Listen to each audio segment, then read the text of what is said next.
Sir 2 விஷயம் தான் sir நடக்கும், நீங்கள் எழுதி வச்சுக்கோங்க. ஒன்று, அதிமுக கூட்டணியின் தலைமையில் தாவேகா வரணும். அப்படி வருவதாக இருந்தால் பாஜக பேச்சுவார்த்தை என்ன நடத்தும்னா கூட்டணி ஆட்சி. அதுக்கு ஒத்துக்கிட்டேன்னா விஜய் அவர்களை கூட்டிகிட்டு வரேன். ஏன்னா அவர் கூட்டணி ஆட்சின்னு பேசிக்கிட்டே இருக்கிறாரு. கூட்டணி ஆட்சிக்கு நீங்கள் தயார்னா சொல்லுங்கள். எப்படி மகாராஷ்டிராவில் கூட்டணி ஆட்சி கொண்டு வந்தாங்களோ, எப்படி கர்நாடகாவில் கூட்டணி ஆட்சி கொண்டு வந்தாங்களோ, எப்படி ஆந்திராவில் இப்போ எப்படி கூட்டணி ஆட்சி நடந்துக்கிட்டு இருக்குதோ பவன் கல்யாணம் வச்சு, அதுபோல் ஒரு கூட்டணி ஆட்சி அப்படின்னா சொல்லுங்கள், நான் விஜயை பேசி கூட்டிகிட்டு வரேன். அவங்களுக்கு இத்தனை மினிஸ்டர்ஸு, இத்தனை டெப்டி சீஃப் மினிஸ்டரு அப்படின்னு சொல்லி பேசி நான் கூட்டிகிட்டு வரேன். அப்படி இல்லைன்னு சொன்னால் விஜய் அவர்கள் தனிச்சு தான் போட்டிடுவார்.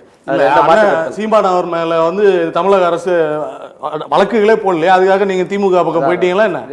இல்ல நான் சொல்றேன், அதான் சொல்றேன் நான். அந்த மாதிரி வழக்குகளை சொல்றேன் சார். கற்பனை வழக்குக்கு ஒரு ஆள் அவர் எதிர்கொள்ளட்டும் தான் சொல்றேன். 2 விஷயம் தான் நடக்கும். தனிச்சு போட்டிடுவாரு, திமுகவை திரும்ப கொண்டுட்டு வந்து அதிமுக ஒண்ணுமில்லாம பண்ணும் பாஜக. அதுதான். வேற என்ன நடக்க போகுது தமிழ்நாட்டில்? வேற என்ன அரசியல் நடந்துற போகுதுன்ற இந்த 2 அரசியல் தான் நடக்கும். விஜய் அவர்கள்ட்ட பேசப்பட போறது இதுதான் நடக்க போகுது. கமலஹாசன் அவர்கள் வந்த போது என்ன சொன்னாங்க? நான் தான் தமிழ்நாட்டினுடைய மாற்று சக்தின்னு சொல்லி வந்தாங்க. இன்னைக்கு எங்க போய் அவர் நிக்கிறாரு? இல்ல சார்.